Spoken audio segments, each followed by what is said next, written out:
ભરૂચ ખાતે ભાજપના નેતા અને કેન્દ્રીય મંત્રી પરસોત્તમ રૂપાલાના વિરોધમાં ભરૂચ રાજપૂત ક્ષત્રિયોએ મોટી સંખ્યામાં કલેક્ટર કચેરી ખાતે એકત્રિત થઈ વિરોધ નોંધાવી આવેદનપત્ર પાઠવ્યું હતું।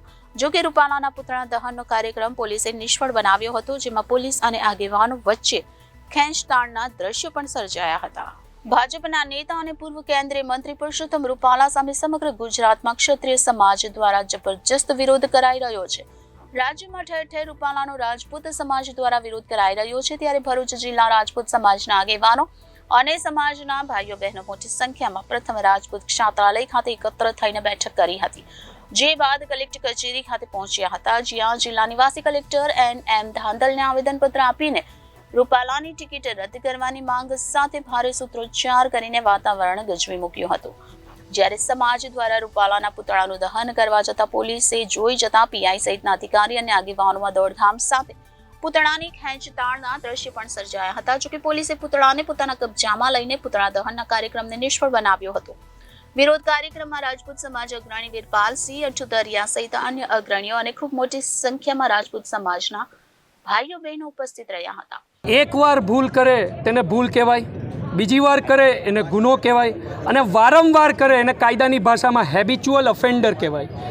ભારતીય જનતા પાર્ટીના સાંસદો જાણે હેબિચ્યુઅલ ઓફેન્ડર થઈ ગયા હોય તેમ 2017ની અંદર પરેશ રાવલે પણ આ પ્રકારની ચૂંટણી ટાણે ટિપ્પણી કરી બે સમાજને લડાવવાના પ્રયત્ન કર્યા હતા અને ફરી એક સાંસદ આ પ્રકારની ટિપ્પણી કરી અને એક સમાજની અંદર વય મનુષ્ય ફેલાવવાનો પ્રયત્ન કરે છે, તો એને રાજપૂત સમાજ અને સમગ્ર ક્ષત્રિય સમાજ આને સખતમાં સખત શબ્દોમાં વખોડે છે। સમગ્ર મુદ્દો શું છે? તમારા બધાના મનમાં એ પ્રશ્ન હશે કે શું માફી માંગી લેવાથી પતિ નથી જતો? એમણે તો માફી માંગી લીધી। તો વાત એટલી છે, માફી માંગવાની રીત હોય, માફી માંગવાની તમે ઈરાદાપૂર્વક રાજકીય કાર્યક્રમ ગોઠવી અને હું દિલગીરી છું, કોઈને એક તમાચ મારી દેવાની અને પછી કહેવાનું કે હું દિલગીરી છું, આ ચાલે?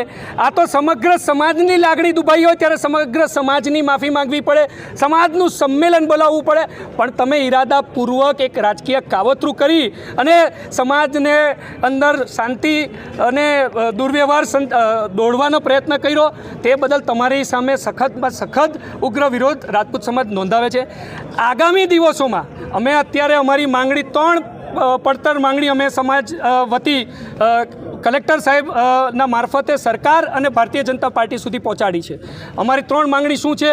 પહેલી તો આવી હલકી કક્ષાની શબ્દાવલી કરનાર પરસોત્તમ રૂપાલા એ હલકા માણસને એની ઉમેદવારી રદ કરવામાં આવે, એને કોઈ પણ પ્રકારની ચૂંટણી લેવાનો અધિકાર, ચૂંટણીમાં ભાગ લેવાનો અધિકાર ન મળે એવી સ્થિતિ ઉત્પન્ન થાય અને એના માટે રાજ્ય ચૂંટણી આયોગને પણ અમે એક કોપી મોકલવાના છે આગામી દિવસોમાં। ત્યારબાદ એક સમાજને ઈરાદાપૂર્વક બદઈરાદાથી એને બદનામ કરવાના પ્રયત્ન કર્યા છે, એટલે IPC અને CRPCની ગંભીર કલમો મારફતે તેને જેલ ભેગો પણ થાય એ માટે પણ પ્રયત્ન કરવામાં આવશે।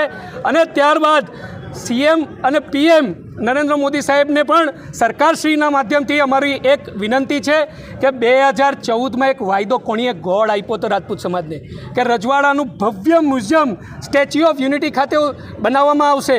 એ મ્યુઝિયમના મારફતે રજવાડાઓનું આ દેશની વિલીનીકરણના, આ દેશના ઘડતરમાં શું યોગદાન છે એ સમજાવવામાં આવશે એવું માનનીય પ્રધાનમંત્રીશ્રીએ કોણી પર ગોળ આપ્યો હતો।